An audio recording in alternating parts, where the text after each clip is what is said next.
Welcome to Bharat bulletin. నేను మీ news reader ప్రసాద్పురం. Kadapa జిల్లా కల్స్పాడు మండలం రాజుపాలెం గ్రామ పంచాయతీ పరిధిలోని మల్లువారిపల్లె గ్రామంలో సుమారు 100 ఎకరాల వాగు పోరంబోకు ప్రభుత్వ భూమిని కొందరు వైసీపీ నాయకులు అక్రమంగా ఆక్రమించుకుని సాగు చేసుకుంటున్నారు. 30 మందికి పైగా ఈ ఆక్రమణలో భాగం ఉన్నట్లు సమాచారం.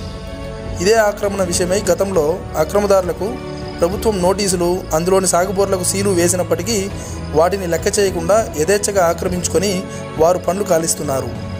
ఈ భూ కబ్జాలపై రెవెన్యూ సిబ్బంది ఉలుకు పలుకు లేనట్టుగా ఉండడం ఆశ్చర్యంగా ఉందని జనాలు వాపోతున్నారు. ప్రభుత్వ భూమిని కాపాడాల్సిన రెవెన్యూ సిబ్బందే కబ్జాదారులకు సహకరిస్తుందంటే ఎంత పెద్ద మొత్తంలో వారికి డబ్బు ముట్టి ఉంటుందన్న సందేహాన్ని ప్రజలు వ్యక్తం చేస్తున్నారు.